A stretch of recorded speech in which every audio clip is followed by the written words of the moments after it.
Welcome back to the ScrapbookPal YouTube channel.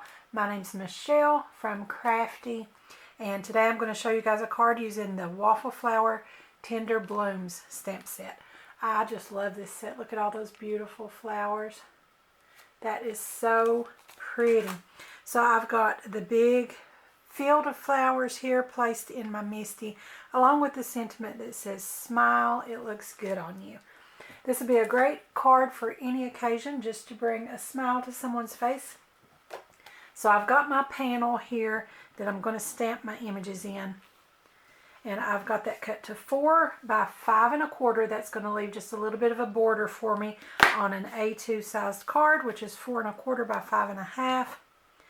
And I've placed my stamp set to where it's not really going to stamp the full image. This is a really big image, you guys. This would be great. You could stamp this along the bottom of your planner pages or in scrapbook pages because it's so large. You could just repeat that across. But on my small A2 sized card, I'm just going to place it where it comes in the corner. I've got my tall leaf branch here sort of coming up, so it's taller on the left and it'll kind of taper down. And we can sort of scale down the amount of flowers we've got on our small card here. This would be great to use on maybe a 5 by 7. Okay, so here's what I'm going to do. I've got my sentiment placed already too, along with my stamp of flowers. But for now, I'm only going to stamp the flowers. And I'm going to do that using a light colored ink. I've got the Distress Oxide in Pumice Stone.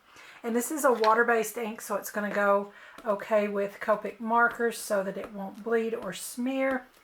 And I do want my final image to be outlined with a darker color that'll give more contrast. So I'm going to come back later on with the Ground Espresso Distress ink, and I'll just stamp that over after. I found that sometimes if I get my Copic markers on my outline ink, it kind of dulls it a little bit, even if it doesn't smear. So I like to come over after and redo that outline so that it's nice and dark and I get a good contrast. And I'm not stamping my sentiment just yet. I'll just wait and do it in the darker color afterwards. Okay, so we're ready for some Copic coloring. And for my greens, I'm going to be using the YG67, and I'm going to be using some of the G99.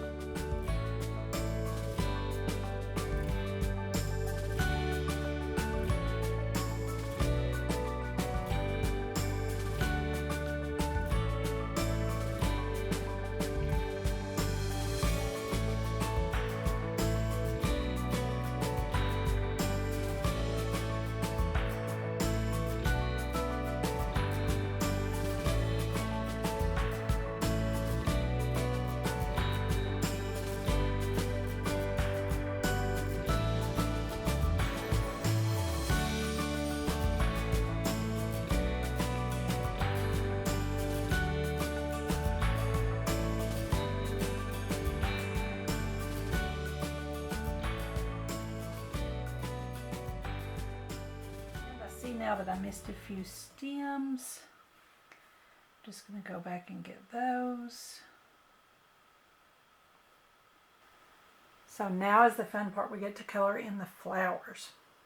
I'm going to start with these little snowdrops here, which are white. So I just want to give it a little bit of shading. But first of all, I want to just touch the tip with the green. That base there where the stem is, and maybe pull that out a little bit with the colorless blender,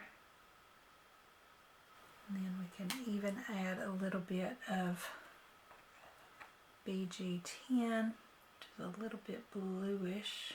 Now I'm going to use a toner gray. I'm using T2. And I just want to barely touch over top of that blue.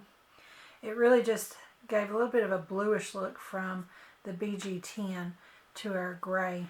I believe I'll add a little bit of shading at the edge of some of the petals. maybe just a touch more of that BG10. That's really just kind of a cheater way to get a bluish tone to my gray there.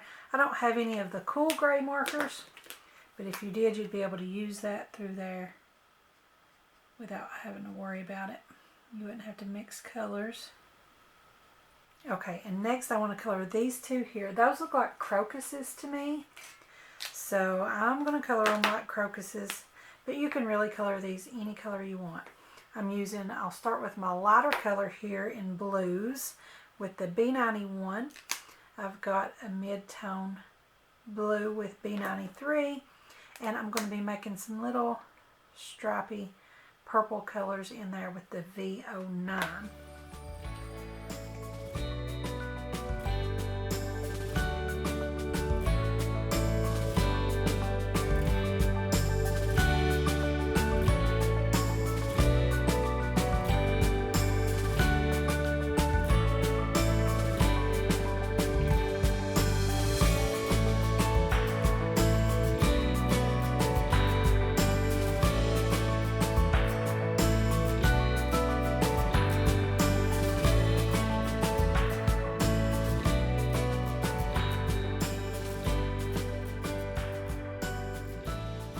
Next I'm going to use some pinks. My light color is going to be RV93 and my mid-tone is going to be RV95.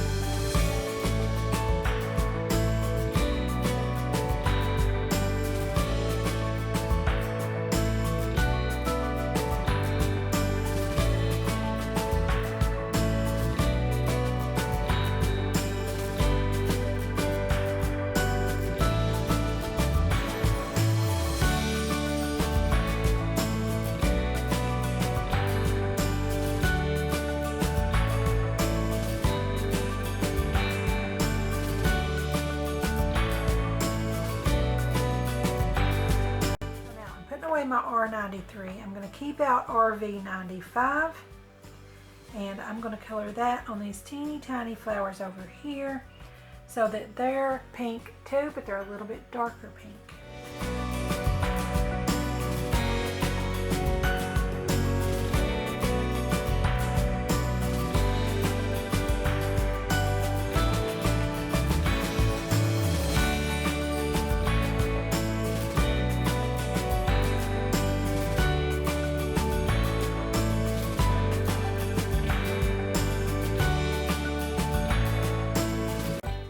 For a little bit of a darker streak on my larger pink flowers here, I'm just going to use that RV69 and the RV95, and I'm just going to take my RV95 and do a little bit of tip to tip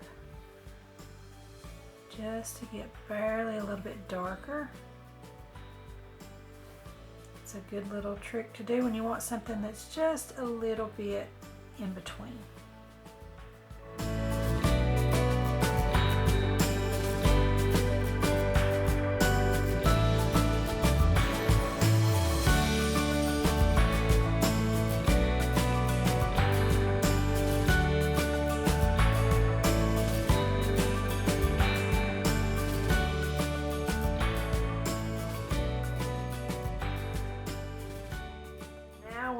To our largest flowers here, and I love these flowers.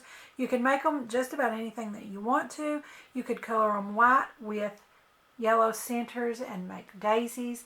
You could do white with sort of a little bit of blue on the inner part of the petals with a dark purple in the center, and you would have African daisies. You could do the colors that I used here for my pink flowers, and they would be beautiful purple cone flowers. But I think I want to turn them into black-eyed Susans. So I'm going to be using a combination of YR31, YR24, and a little bit of E47 just to pull out from the center.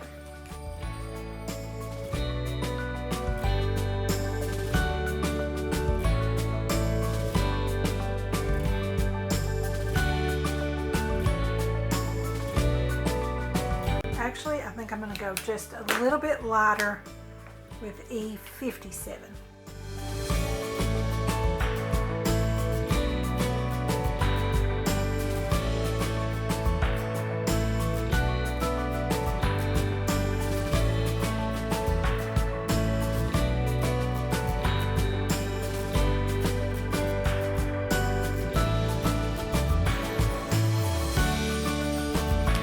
Those yellow flowers just brighten up the whole scene. I love that. I think those are so pretty. So now I'm going to keep my E57. I'm going to bring in that E47 with it. I'm going to start with my lighter color, filling in these centers, and then I'll come back and just dot in some of the darker color.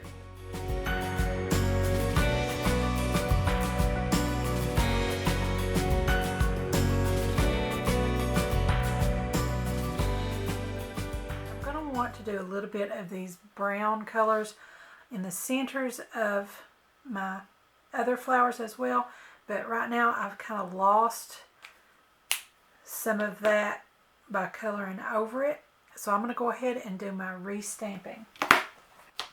So I want to start contrast, but I don't quite want as stark as black, so I'm going with the ground espresso.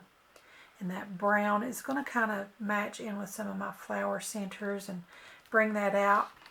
So I'm going to go ahead and stamp my sentiment in that as well. And hopefully it's going to turn out good. Beautiful. I couldn't be more happy with that. I just love that. I love that dark contrast around the edges. Now that I've got my little images back there in the center of my flowers where I can see them really well, I'm going to color those in with some of my Copic markers. I'm going to use my darkest brown, and that's my E47.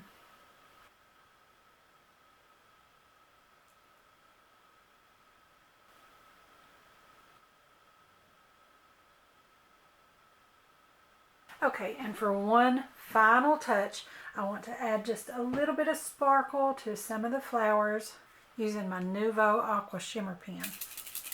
This is just the clear, but you can use gold if you want to on these yellow flowers, would be pretty. So this is water-based. I probably should have done it before I restamped with my ground espresso, but I'm just going to see if I can do it very carefully here and get some sparkle on those. I want to do the yellow flowers for sure. So it's not going to move my Copic coloring because that's alcohol based and these are water based, but it might move that ground espresso a little bit. Right there it did some. So I'm trying to pull in toward the center so that if I get any brown on there, it's going to bring it in. And if I need to restamp with my ground espresso again, I can do that.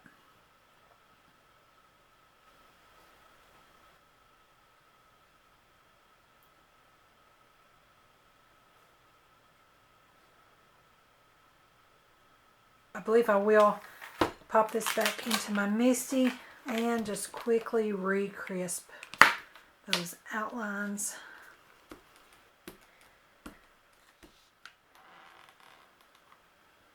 So if you guys recreate this card, be sure to use that glitter pen before you do your darker stamping. And I am so happy with that card, you guys. I love this card. That is such a beautiful stamp set. So as always, there will be links in the description for all the products that I used. So I've got an A2 card base here. I first was debating whether I should maybe do a little bit of ink blending around the edges to give it a little bit of a sky color. And I decided just to leave this crisp and clean and put it on a light blue card base just to give that little border of a sky color. Now I'm just going to put some of my art glitter glue and stick that one layer on.